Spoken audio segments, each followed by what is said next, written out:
नमस्कार, सत श्री अकाल, आदाब। मेरा नाम मनदीप पुनिया है ਤੇ ਤੁਸੀਂ ਸੁਣ ਰਹੇ ਹੋ ਪੰਜਾਬੀ ਰੇਡੀਓ USA। ਮੈਂ ਇੱਕ ਵਾਰ ਫਿਰ ਹਾਜ਼ਰ ਹਾਂ ਨਵੇਂ ਬੁਲਟਨ ਦੇ ਨਾਲ ਤੇ ਸ਼ੁਰੂਆਤ ਕਰਦੇ ਹਾਂ ਅੱਜ ਦੀ ਮੁੱਖ ਖਬਰਾਂ ਤੋਂ।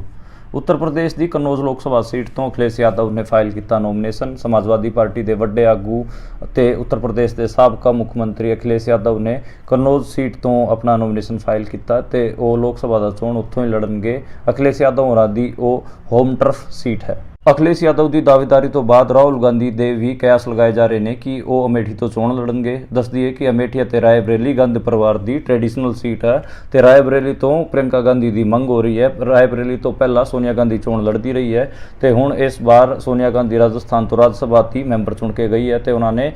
ਲੋਕ ਸਭਾ ਵਾਲੀ ਪੋਲਿਟਿਕਸ ਤੋਂ ਸੰਨਿਆਸ ਲੈ ਲਿਆ ਹੈ ਤੇ ਲੋਕ ਕਿਆਸ ਲਗਾ ਰਹੇ ਨੇ ਕਿ ਉੱਥੋਂ ਪ੍ਰਿਯੰਕਾ ਗਾਂਧੀ ਆਪਣਾ ਨੋਮੀਨੇਸ਼ਨ ਫਾਈਲ ਕਰ ਸਕਦੀ ਹੈ ਤੇ ਅਮੇਠੀ ਤੋਂ ਲੋਕ ਰਾਹੁਲ ਗਾਂਧੀ ਦੀ ਮੰਗ ਕਰ ਰਹੇ। ਪਿਛਲੇ ਕਈ ਦਿਨਾਂ ਤੋਂ ਸੁੱਤਾ ਇੰਡੀਆ ਦਾ ਇਲੈਕਸ਼ਨ ਕਮਿਸ਼ਨ ਫਾਈਨਲੀ ਜਾਗ ਗਿਆ ਹੈ। ਇਲੈਕਸ਼ਨ ਕਮਿਸ਼ਨ ਨੇ ਨਰਿੰਦਰ ਮੋਦੀ ਨੂੰ ਨੋਟਿਸ ਭੇਜਦਿਆਂ ਪੁੱਛਿਆ ਹੈ ਕਿ ਉਹਨਾਂ ਨੇ ਸੰਪਰਦਾਇਕ ਬਿਆਨ ਕਿਉਂ ਦਿੱਤੇ ਹਨ ਤੇ 29 ਤਾਰੀਖ ਤੱਕ ਨਰਿੰਦਰ ਮੋਦੀ ਅਤੇ ਰਾਹੁਲ ਗਾਂਧੀ ਦੋਨਾਂ ਨੂੰ ਜਵਾਬ ਦੇਣੇ ਪੈਣਗੇ। ਨਰਿੰਦਰ ਮੋਦੀ ਦੀ ਪਾਰਟੀ ਨੇ ਰਾਹੁਲ ਗਾਂਧੀ ਨੂੰ ਵੀ ਟਾਰਗੇਟ ਕਰਦਿਆਂ ਉਹਨਾਂ ਦੀ ਸ਼ਿਕਾਇਤ ਵੀ ਚੋਣ ਆਯੋਗ ਕੋਲ ਕੀਤੀ ਸੀ ਤੇ ਵਿਪਕਸ਼ੀ ਪਾਰਟੀਆਂ ਨੇ ਵੀ ਨਰਿੰਦਰ ਮੋਦੀ ਦੀ ਸ਼ਿਕਾਇਤ ਚੋਣ ਆਯੋਗ ਕੋਲ ਕੀਤੀ ਸੀ। ਚੋਣ ਆਯੋਗ ਨੇ ਨਰਿੰਦਰ ਮੋਦੀ ਨੂੰ ਨੋਟਿਸ ਦੇਣ ਤੋਂ ਬਾਅਦ ਬੈਲੈਂਸ ਕਰਨ ਖਾਤਰ ਰਾਹੁਲ ਗਾਂਧੀ ਨੂੰ ਵੀ ਨੋਟਿਸ ਭੇਜਿਆ ਹੈ ਤੇ ਰਾਹੁਲ ਅਤੇ ਨਰਿੰਦਰ ਮੋਦੀ ਨੂੰ 29 ਅਪ੍ਰੈਲ ਤੱਕ ਜਵਾਬ ਫਾਈਲ ਕਰਨਾ ਪਊਗਾ। ਇਲੈਕਸ਼ਨ ਕਮਿਸ਼ਨ ਦੇ ਨੋਟਿਸ ਤੋਂ ਬਾਅਦ ਵੀ ਨਰਿੰਦਰ ਮੋਦੀ ਦੇ ਸੰਪਰਦਾਇਕ ਬਿਆਨ ਨਹੀਂ ਰੁਕ ਰਹੇ ਹਨ। ਉਹਨਾਂ ਨੇ ਅੱਜ ਉੱਤਰ ਪ੍ਰਦੇਸ਼ ਦੀ ਆਗਰਾ ਸੀਟ ਅਤੇ ਮੱਧ ਪ੍ਰਦੇਸ਼ ਦੀ ਮੁਰੈਨਾ ਸੀਟ ਤੋਂ ਇੱਕ ਚੋਣ ਸਭਾ ਨੂੰ ਸੰਬੋਧਿਤ ਕਰਦਿਆਂ ਕਿਹਾ ਹੈ ਕਿ ਕਾਂਗਰਸ ਵਾਸਤੇ ਮੁਸਲਮਾਨ ਫਸਟ ਪਰ ਮੇਰੇ ਵਾਸਤੇ ਗਰੀਬ ਪਹਿਲਾਂ ਹੈ। ਲੋਕ ਸਭਾ ਚੋਣਾਂ ਨੂੰ ਲੈ ਕੇ ਮਹਾਰਾਸ਼ਟਰ ਦੇ ਅੰਦਰ 24 ਦਲਿਤ ਅੰਬੇਦਕਰਵਾਦੀ ਸੰਗਠਨਾਂ ਨੇ ਆਪੋਜੀਸ਼ਨ ਪਾਰਟੀਆਂ ਨੂੰ ਸਮਰਥਨ ਦਿੱਤਾ ਹੈ ਤੇ ਐਲਾਨ ਕੀਤਾ ਹੈ ਕਿ ਉਹ ਇਸ ਲੋਕ ਸਭਾ ਚੋਣ 'ਚ ਕਾਂਗਰਸ ਅਤੇ ਗਠਬੰਧਨ ਪਾਰਟੀਆਂ ਦੀ ਮਦਦ ਕਰਨਗੇ। ਦੱਸਦੀ ਹੈ ਕਿ ਮਹਾਰਾਸ਼ਟਰ ਦੇ ਵਿੱਚ ਦਲਿਤ ਪੋਲਿਟਿਕਸ ਬਹੁਤ ਸਟਰੋਂਗ ਹੈ ਕਿਉਂਕਿ ਭੀਮਰਾਓ ਅੰਬੇਦਕਰ ਵੀ ਮਹਾਰਾਸ਼ਟਰ ਤੋਂ ਹੀ ਆਉਂਦੇ ਸੀ ਤੇ ਉੱਥੇ ਉਹਨਾਂ ਨੇ ਬੌਧ ਧਰਮ ਅਪਣਾਉਣ ਦਾ ਪੂਰਾ ਇੱਕ ਸਿਲਸਿਲਾ ਵੀ ਚਲਾਇਆ ਸੀ। ਇਹ ਸੀਗੀਆਂ ਅੱਜ ਦੀਆਂ ਮੁੱਖ ਖਬਰਾਂ। ਹੁਣ ਕਰਦੇ ਹਾਂ ਆਪਾਂ ਇਹਨਾਂ ਖਬਰਾਂ ਦਾ ਵਿਸ਼ਲੇਸ਼ਣ ਤੇ ਸ਼ੁਰੂਆਤ ਕਰਦੇ ਹਾਂ ਪਹਿਲੀ ਖਬਰ ਤੋਂ। ਅਖਿਲੇਸ਼ ਯਾਦਵ ਨੇ ਕਨੌਜ ਤੋਂ ਲੋਕ ਸਭਾ ਦਾ ਨੋਮੀਨੇਸ਼ਨ ਫਾਈਲ ਕੀਤਾ ਹੈ ਤੇ ਦੱਸਦੀ ਹੈ ਕਿ ਜਿਹੜਾ ਕਨੌਜ ਵਾਲਾ ਇਲਾਕਾ ਹੈ ਉਹਨਾਂ ਦਾ ਟ੍ਰੈਡੀਸ਼ਨਲ ਇਲਾਕਾ ਹੈ ਜਿੱਥੋਂ ਮੁਲਾਇਮ ਸਿੰਘ ਯਾਦਵ ਹੋਰਾਂ ਦਾ ਤੇ ਉਹਨਾਂ ਦੇ ਚਾਚਾ ਸ਼ਿਵਪਾਲ ਯਾਦਵ ਹੋਰਾਂ ਦਾ ਠੀਕ ਠਾਕ ਪ੍ਰਭਾਵ ਰਿਹਾ ਹੈ ਤੇ ਉੱਥੋਂ ਉਹ ਲੋਕ ਸਭਾ ਚੋਣ ਲੜਨਗੇ। ਅਖਿਲੇਸ਼ ਯਾਦਵ ਦੇ ਚੋਣ ਲੜਨ ਕਰਕੇ ਉਸ ਇਲਾਕੇ ਪੂਰੇ ਇਲਾਕੇ 'ਚ ਲੋਕ ਸਭਾ ਚੋਣਾਂ ਵਾਸਤੇ ਇੰਡੀਆ ਅਲਾਇੰਸ ਦਾ ਪੂਰਾ ਇੱਕ ਮਾਹੌਲ ਬਣ ਗਿਆ ਹੈ ਤੇ ਕਿਤੇ ਨਾ ਕਿਤੇ ਅਖਿਲੇਸ਼ ਯਾਦਵ ਅਤੇ ਉਹਨਾਂ ਦੇ ਜਿਹੜੀ ਵਾਈਫ ਹੈ ਉਹਨਾਂ ਦਾ ਠੀਕ ਠਾਕ ਡਿੰਪਲ ਯਾਦਵ ਉਹਨਾਂ ਦਾ ਵੀ ਠੀਕ ਠਾਕ ਪੂਰਾ ਇੱਕ ਸਟਾਰ ਪ੍ਰਚਾਰਕ ਵਾਲੀ ਇਮੇਜ ਵੀ ਬਣੀ ਹੋਈ ਹੈ ਤੇ ਉਹ ਠੀਕ ਠਾਕ ਉੱਥੇ ਰੁਤਬਾ ਰੱਖਦੇ ਨੇ ਤੇ ਜਿਹੜਾ ਸੈਫਈ ਉਹਨਾਂ ਦਾ ਪਿੰਡ ਹੈਗਾ ਉੱਥੇ ਵੀ ਕਿਤੇ ਨਾ ਕਿਤੇ ਉਹ ਆਪਣੇ ਪੂਰੇ ਇਲਾਕੇ ਦੇ ਲੋਕਾਂ ਨੂੰ ਮੋਬਿਲਾਈਜ਼ ਕਰਨ ਵਾਸਤੇ ਹੱਥ ਪੈਰ ਮਾਰ ਰਹੇ ਨੇ ਤੇ ਉਹਨਾਂ ਨੇ ਜਿਹੜਾ ਇਹ ਲੋਕ ਸਭਾ ਚੋਣ ਕੰਟੈਸਟ ਕਰਨ ਦਾ ਫੈਸਲਾ ਲਿਆ ਉਹਦੇ ਕਰਕੇ ਉੱਤਰ ਪ੍ਰਦੇਸ਼ 'ਚ ਸਮਾਜਵਾਦੀ ਪਾਰਟੀ ਦਾ ਠੀਕ ਠਾਕ ਇੱਕ ਮਾਹੌਲ ਬਣ ਜੂਗਾ ਚੋਣ ਵਾਲਾ ਤੇ ਉਹਨਾਂ ਦੇ ਇਲਾਕੇ 'ਚ ਜਿਹੜੀ 4-5 ਸੀਟਾਂ ਹੈਗੀਆਂ ਆਲੇ ਦੁਆਲੇ ਦੀਆਂ ਉਹਨਾਂ 'ਤੇ ਵੀ ਉਹ ਪ੍ਰਭਾਵ ਪਾਉਣਗੇ ਤੇ ਜਿਹੜੀ ਇੱਕ ਫਾਈਟ ਉੱਥੇ ਬਣ ਜੂਗੀ। ਹਜੇ ਤੱਕ ਇਹ ਲੱਗ ਰਿਹਾ ਸੀਗਾ ਕਿ ਬੀਜੇਪੀ ਉੱਥੋਂ ਇੱਕ ਤਰਫਾ ਨਿਕਲ ਸਕਦੀ ਹੈ ਪਰ ਅਖਿਲੇਸ਼ ਯਾਦਵ ਹੋਰੀ ਜਿਸ ਹਿਸਾਬ ਨਾਲ ਤੇ ਇੰਡੀਆ ਅਲਾਇੰਸ ਵਾਲੇ ਜਿਸ ਹਿਸਾਬ ਨਾਲ ਉੱਤਰ ਪ੍ਰਦੇਸ਼ 'ਚ ਜ਼ੋਰ ਮਾਰ ਰਹੇ ਨੇ ਉਸ ਹਿਸਾਬ ਨਾਲ ਲੱਗ ਰਿਹਾ ਹੈ ਕਿ ਐਡਾ ਸੌਖਾ ਚੋਣ ਉੱਥੇ ਨਹੀਂ ਹੈ ਬਲਕਿ ਉੱਥੇ ਇੱਕ ਹਿਸਾਬ ਨਾਲ ਫਾਈਟ ਹੈ ਤੇ ਜਿਹੜਾ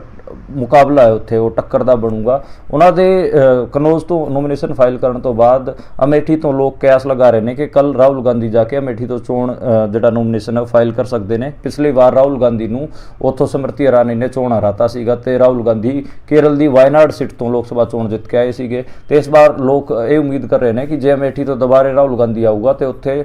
ਕਾਂਗਰਸ ਦਾ ਵੀ ਉੱਤਰ ਪ੍ਰਦੇਸ਼ 'ਚ ਠੀਕ ਠਾਕ ਮਾਹੌਲ ਬਣ ਜੂਗਾ। ਹਾਲਾਂਕਿ ਰਾਹੁਲ ਗਾਂਧੀ ਆਪਣੀ ਪਿਛਲੀ ਹਾਰ ਦੇ ਕਾਰਨ ਅਮੇਠੀ ਤੋਂ ਚੋਣ ਲੜਨ ਤੋਂ ਬਚ ਰਹੇ ਨੇ ਤੇ ਰਾਏ ਬਰੇਲੀ ਜਿਹੜੀ ਕਿ ਸੋਨੀਆ ਗਾਂਧੀ ਦੀ ਟ੍ਰੈਡੀਸ਼ਨਲ ਸੀਟ ਹੈ ਫਿਰ ਗਾਂਧੀ ਪਰਿਵਾਰ ਦੀ ਅਮੇਠੀ ਅਤੇ ਰਾਏ ਬਰੇਲੀ ਦੋਵੇਂ ਟ੍ਰੈਡੀਸ਼ਨਲ ਸੀਟਾਂ ਹੈਗੀਆਂ ਤੇ ਪ੍ਰਿਯੰਕਾ ਗਾਂਧੀ ਦਾ ਜਿਹੜਾ ਨਾਂ ਹੈਗਾ ਉਹ ਰਾਏ ਬਰੇਲੀ ਤੋਂ ਚੱਲ ਰਿਹਾ ਹੈ। ਸੋਨੀਆ ਗਾਂਧੀ ਰਾਜਸਥਾਨ ਤੋਂ ਰਾਜ ਸਭਾ ਦੀ ਮੈਂਬਰ ਚੁਣ ਕੇ ਗਏ ਨੇ ਤੇ ਉਹਨਾਂ ਨੇ ਲੋਕ ਸਭਾ ਵਾਲੀ ਪੋਲਿਟਿਕਸ ਤੋਂ ਕਿਤੇ ਨਾ ਕਿਤੇ ਸੰਨਿਆਸ ਵੀ ਲੈ ਲਿਆ ਤੇ ਲੋਕ ਇਹ ਕਿਆਸ ਲਗਾ ਰਹੇ ਨੇ ਕਿ ਰਾਏ ਬਰੇਲੀ ਤੋਂ ਜਿਹੜੀ ਪ੍ਰਿਯੰਕਾ ਗਾਂਧੀ ਹੈ ਉੱਥੇ ਚੋਣ ਲੜੂਗੀ। ਜੇ ਦੋਵੇਂ ਭੈਣ ਭਰਾ ਉੱਥੋਂ ਚੋਣ ਲੜਨਗੇ ਰਾਏ ਬਰੇਲੀ ਅਤੇ ਅਮੇਠੀ ਤੋਂ ਤਾਂ ਕਿਤੇ ਨਾ ਕਿਤੇ ਇੱਕ ਪੂਰਾ ਮਾਹੌਲ ਵੀ ਬਣੂਗਾ ਤੇ ਜਿਹੜੇ ਦੂਜੀ ਪਾਰਟੀ ਵਾਲੇ ਹੈਗੇ ਖਾਸ ਕਰ ਬੀਜੇਪੀ ਵਾਲੇ ਹੈਗੇ ਉਹ ਇਹ ਲਗਾਤਾਰ ਅਫਵਾਹ ਫੈਲਾ ਰਹੇ ਨੇ ਕਿ ਪ੍ਰਿਯੰਕਾ ਗਾਂਧੀ ਦੇ ਉਲਟ ਉਹਨਾਂ ਦੇ ਜਿਹੜੇ ਚਾਚੇ ਦੇ ਮੁੰਡੇ ਹੈਗੇ ਆ ਵਰੁਣ ਗਾਂਧੀ ਉਹ ਚੋਣ ਸਕਦੇ ਨੇ। ਵਰੁਣ ਗਾਂਧੀ ਦੀ ਪੀਲੀਭੀਤ ਤੋਂ ਟਿਕਟ ਕੱਟਤੀ ਸੀ ਬੀਜੇਪੀ ਵਾਲਿਆਂ ਨੇ, ਤੇ ਪੀਲੀਭੀਤ ਤੋਂ ਜਤਿਨ ਪ੍ਰਸਾਦ ਚੋਣ ਲੜ ਰਹੇ ਸੀ, ਤੇ ਵਰੁਣ ਗਾਂਧੀ ਹਜੇ ਤੱਕ ਕਿਸੇ ਵੀ ਸੀਟ ਤੇ ਚੋਣ ਨਹੀਂ ਲੜ ਰਹੇ ਨੇ, ਤੇ ਕਿਆਸ ਲਗਾਇਆ ਜਾ ਰਿਹਾ ਕਿ ਰਾਏਬਰੇਲੀ ਤੋਂ ਬੀਜੇਪੀ ਵਰੁਣ ਗਾਂਧੀ ਨੂੰ ਟਿਕਟ ਦੇ ਸਕਦੀ ਹੈ। ਇਹ ਹਾਲਾਂਕਿ ਦੇਖਣਾ ਹੋਊਗਾ, ਕੱਲ ਜ਼ਿਆਦਾ ਇਹਦੇ ਬਾਰੇ ਪਿਕਚਰ ਸਾਫ਼ ਹੋਊਗੀ ਕਿ ਰਾਹੁਲ ਗਾਂਧੀ ਅਮੇਠੀ ਤੋਂ ਚੋਣ ਲੜਨਗੇ ਜਾਂ ਨਹੀਂ ਲੜਨਗੇ, ਜਾਂ ਪ੍ਰਿयंका ਗਾਂਧੀ ਰਾਏਬਰੇਲੀ ਜਾਊਗੀ ਜਾਂ ਨਹੀਂ ਜਾਊਗੀ, ਤੇ ਵਰੁਣ ਗਾਂਧੀ ਨੂੰ ਬੀਜੇਪੀ ਦੀ ਟਿਕਟ ਮਿਲੂਗੀ ਜਾਂ ਨਹੀਂ ਮਿਲੂਗੀ। ਇਸ ਤੋਂ ਅਗਲੀ ਖਬਰ ਦੀ ਜੇ ਆਪਾਂ ਗੱਲ ਕਰੀਏ ਤਾਂ ਉਹ ਹੈਗੀ ਹੈ ਇਲੈਕਸ਼ਨ ਕਮਿਸ਼ਨ ਵਾਲੀ। ਫਾਈਨਲੀ ਇੰਡੀਆ ਦੇ ਵਿੱਚ ਜਿਹੜਾ ਇੰਡੀਆ ਦਾ ਇਲੈਕਸ਼ਨ ਕਮਿਸ਼ਨ ਹੈ ਉਹਦੀ ਨੀਂਦ ਖੁੱਲ ਗਈ ਹੈ, ਤੇ ਉਹਨੇ ਨਰਿੰਦਰ ਮੋਦੀ ਨੂੰ ਨੋਟਿਸ ਭੇਜਤਾ ਹੈ। ਆਪਾਂ ਨੂੰ ਪਤਾ ਹੈ ਕਿ ਨਰਿੰਦਰ ਮੋਦੀ ਨੇ ਬਾਸਵਾੜਾ ਤੋਂ ਸ਼ੁਰੂਆਤ ਕੀਤੀ ਸੀ ਮੁਸਲਮਾਨਾਂ ਦੇ ਉਲਟ ਬਿਆਨਬਾਜ਼ੀ ਕਰਨ ਦੀ, ਤੇ ਉਸ ਤੋਂ ਬਾਅਦ ਲਗਾਤਾਰ ਉਹ ਮੁਸਲਮਾਨਾਂ ਦੇ ਉਲਟ ਬਿਆਨਬਾਜ਼ੀ ਕਰ ਰਹੇ ਸੀਗੇ, ਤੇ ਕਾਂਗਰਸ ਅਤੇ ਬਾਕੀ ਵਿਪਕਸ਼ੀ ਪਾਰਟੀਆਂ ਨੇ ਉਹਨਾਂ ਦੇ ਖਿਲਾਫ ਸ਼ਿਕਾਇਤ ਦਰਜ ਕੀਤੀ ਸੀ, ਤੇ ਫਾਈਨਲੀ ਇਲੈਕਸ਼ਨ ਕਮਿਸ਼ਨ ਨੇ ਨਰਿੰਦਰ ਮੋਦੀ ਤੋਂ 29 ਅਪ੍ਰੈਲ ਤੱਕ ਜਵਾਬ ਮੰਗਿਆ। ਤੇ ਇਹ ਇੱਕ ਹਿਸਾਬ ਨਾਲ ਕਿਤੇ ਨਾ ਕਿਤੇ ਦਲੇਰੀ ਵਾਲਾ ਕੰਮ ਤਾਂ ਕਹਿ ਸਕਦੇ ਹਾਂ, ਲੇਕਿਨ ਨਾਲ ਦੀ ਨਾਲ ਹੀ ਇਲੈਕਸ਼ਨ ਕਮਿਸ਼ਨ ਨੇ ਇੱਕ ਬੈਲੈਂਸਿੰਗ ਐਕਟ ਵੀ ਕੀਤਾ ਹੈ। ਬੀਜੇਪੀ ਵਾਲਿਆਂ ਨੇ ਇੱਕ ਸ਼ਿਕਾਇਤ ਰਾਹੁਲ ਗਾਂਧੀ ਬਾਰੇ ਵੀ ਦਿੱਤੀ ਸੀ, ਤੇ ਜਿਹੜਾ ਇਲੈਕਸ਼ਨ ਕਮਿਸ਼ਨ ਹੈ ਉਹਨੇ ਰਾਹੁਲ ਗਾਂਧੀ ਨੂੰ ਨੋਟਿਸ ਭੇਜ ਦਿੱਤਾ ਹੈ, ਤੇ ਉਹ ਤੋਂ ਵੀ 29 ਅਪ੍ਰੈਲ ਤੱਕ ਜਵਾਬ ਮੰਗਿਆ ਹੈ। ਤੇ ਕਿਤੇ ਨਾ ਕਿਤੇ ਇਹ ਬੈਲੈਂਸ ਕਰਕੇ ਜੇ ਨੋਟਿਸ ਤਾਂ ਇਕੱਲਾ ਨਰਿੰਦਰ ਮੋਦੀ ਦਾ ਬਣਦਾ ਸੀ, ਪਰ ਉਹਨਾਂ ਨੇ ਰਾਹੁਲ ਗਾਂਧੀ ਨੂੰ ਭੇਜਤਾ ਤਾਂ ਕਿ ਇਹ ਬੈਲੈਂਸਿੰਗ ਐਕਟ ਹੋ ਜਾਵੇ, ਇੱਕ ਬੈਲੈਂਸ ਬਣ ਜਾਵੇ, ਤਾਂ ਕਿ ਜਿਹੜਾ ਨਰਿੰਦਰ ਮੋਦੀ ਕੱਲ ਨੂੰ ਚੁਣ ਕੇ ਆ ਗਿਆ ਤਾਂ ਇਲੈਕਸ਼ਨ ਕਮਿਸ਼ਨ ਵਾਲਿਆਂ ਨੂੰ ਕੁਝ ਕਹੇ ਨਾ। ਤੇ ਇਹ ਕਿਤੇ ਨਾ ਕਿਤੇ ਬੈਲੈਂਸਿੰਗ ਐਕਟ ਆਪਾਂ ਇਹਨੂੰ ਮੰਨ ਸਕਦੇ ਹਾਂ, ਪਰ ਇਹ ਠੀਕ ਹੈ। ਜਿਹੜੀ ਇੰਟਰਨੈਸ਼ਨਲ ਮੀਡੀਆ ਹੈਗੀ ਉਹਦੇ 'ਚ ਵੀ ਠੀਕ ਠਾਕ ਕਿਰਕਰੀ ਨਰਿੰਦਰ ਮੋਦੀ ਹੋਰਾਂ ਦੀ ਹੋ ਰਹੀ ਸੀ, ਤੇ ਬਾਕੀ ਜਿਹੜੇ ਹੋਰ ਘੱਟ ਗਿਣਤੀ ਦੇ ਲੋਕ ਹੈਗੇ ਆ ਉਹ ਵੀ ਲਗਾਤਾਰ ਥੂ ਨਰਿੰਦਰ ਮੋਦੀ ਤੇ ਕਰ ਰਹੇ ਸੀਗੇ। ਫਾਈਨਲੀ ਇਲੈਕਸ਼ਨ ਕਮਿਸ਼ਨ ਵੀ ਬਹੁਤ ਜ਼ਿਆਦਾ ਟਾਰਗੇਟ ਕੀਤਾ ਜਾ ਰਿਹਾ ਸੀ। ਇਲੈਕਸ਼ਨ ਕਮਿਸ਼ਨ ਨੂੰ ਇਹ ਕਿਹਾ ਜਾ ਰਿਹਾ ਸੀਗਾ ਕਿ ਇਲੈਕਸ਼ਨ ਕਮਿਸ਼ਨ ਨੀਂਦ ਦੀ ਗੋਲੀਆਂ ਖਾ ਕੇ ਸੋ ਗਿਆ ਹੈ, ਉੱਠ ਹੀ ਨਹੀਂ ਰਿਹਾ ਨੀਂਦ ਤੋਂ। ਫਾਈਨਲੀ ਚਲੋ ਉੱਠ ਗਿਆ, ਮਾੜੀ ਮੋਟੀ ਨੀਂਦ ਤਾਂ ਉਹਦੀ ਟੁੱਟੀ ਹੈ, ਤੇ ਦੇਖਣਾ ਹੋਊਗਾ ਕਿ ਇਹਨਾਂ ਨੋਟਿਸਾਂ ਦੇ ਜਵਾਬ 'ਚ ਨਰਿੰਦਰ ਮੋਦੀ ਅਤੇ ਰਾਹੁਲ ਗਾਂਧੀ ਕੀ ਜਵਾਬ ਦੇਣਗੇ, ਤੇ ਉਸ ਤੋਂ ਬਾਅਦ ਹੀ ਇਹਦੇ ਬਾਰੇ ਜ਼ਿਆਦਾ ਚਰਚਾ ਹੋ ਸਕਦੀ ਹੈ। ਪਰ ਕੀ ਇਲੈਕਸ਼ਨ ਕਮਿਸ਼ਨ ਦੇ ਨੋਟਿਸ ਤੋਂ ਬਾਅਦ ਵੀ ਨਰਿੰਦਰ ਮੋਦੀ ਕਿਤੇ ਨਾ ਕਿਤੇ ਮੁਸਲਮਾਨਾਂ ਦੇ ਜਿਹੜੀ ਬਿਆਨਬਾਜ਼ੀ ਕਰਨ ਤੇ ਟਲ ਹੀ ਨਹੀਂ ਰਹੇ। ਅੱਜ ਆਗਰਾ ਤੇ ਮੁਰੈਨਾ ਦੇ ਵਿੱਚ ਉਹਨਾਂ ਦੀ ਰੈਲੀ ਸੀਗੀ, ਤੇ ਆਗਰੇ ਦੇ ਵਿੱਚ ਵੀ ਉਹਨਾਂ ਨੇ ਮੁਸਲਮਾਨਾਂ ਦੇ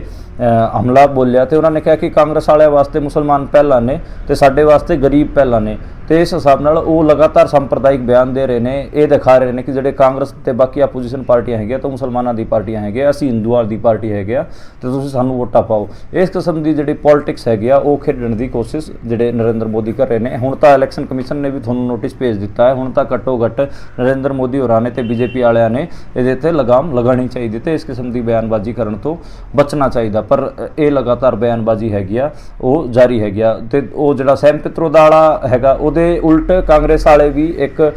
ਜਿਹੜਾ ਜੈਨ ਸਿਨਹਾ ਸੀਗਾ ਬੀਜੇਪੀ ਦਾ ਆਗੂ ਤੇ ਕੇਂਦਰੀ ਵਜ਼ੀਰ, ਉਹਦਾ ਇੱਕ ਬਿਆਨ ਕੱਢ ਲਿਆ ਇਹਨੇ। ਜਿਵੇਂ ਸੈਮ ਪਿਤਰੋਦਾ ਨੇ ਵੀ ਇਨਹੈਰੀਟੈਂਸ ਪ੍ਰੋਪਰਟੀ ਟੈਕਸ ਤੇ ਬੋਲਿਆ ਸੀਗਾ, ਉਵੇਂ ਜੈਨ ਸਿਨਹਾ ਨੇ ਵੀ ਇਹਦੇ ਤੇ ਬੋਲਿਆ ਸੀਗਾ ਕਿ ਇਨਹੈਰੀਟੈਂਸ ਪ੍ਰੋਪਰਟੀ ਟੈਕਸ ਹੋਣਾ ਚਾਹੀਦਾ ਇੰਡੀਆ ਦੇ ਵਿੱਚ, ਜਿਵੇਂ ਅਮਰੀਕਾ 'ਚ ਹੈਗਾ। ਤੇ ਕਾਂਗਰਸ ਵਾਲੇ ਉਹਨੂੰ ਵੀ ਚਲਾ ਕੇ ਕਹਿ ਰਹੇ ਨੇ ਕਿ ਦੇਖੋ ਜੈਨ ਸਿਨਹਾ ਨੇ ਵੀ ਇਨਹੈਰੀਟੈਂਸ ਟੈਕਸ ਤੇ ਬੋਲਿਆ ਸੀਗਾ, ਤੇ ਇਹਦੇ ਤੇ ਵੀ ਕਾਰਵਾਈ ਹੋਣੀ ਚਾਹੀਦੀ। ਤੇ ਇਸ ਕਿਸਮ ਦੀ ਪੋਲਿਟਿਕਸ ਹੈਗੀ ਆ ਉਹ ਇੰਡੀਆ ਦੇ ਵਿੱਚ ਲਗਾਤਾਰ ਚੱਲ ਰਹੀ ਹੈ। ਬਾਕੀ ਅਸੀਂ ਰਾਜਸਥਾਨ ਫਿਰ ਰਹੇ ਹਾਂ, ਤੇ ਰਾਜਸਥਾਨ ਦੇ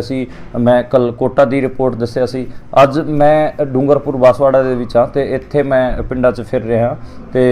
ਡੂੰਗਰਪੁਰ ਸ਼ਹਿਰ ਦੇ ਵਿੱਚ ਹੁਣ ਮੈਂ ਬੈਠਾ, ਤੇ ਮੈਂ ਤੁਹਾਡੀ ਗੱਲਬਾਤ ਇੱਥੋਂ ਦੇ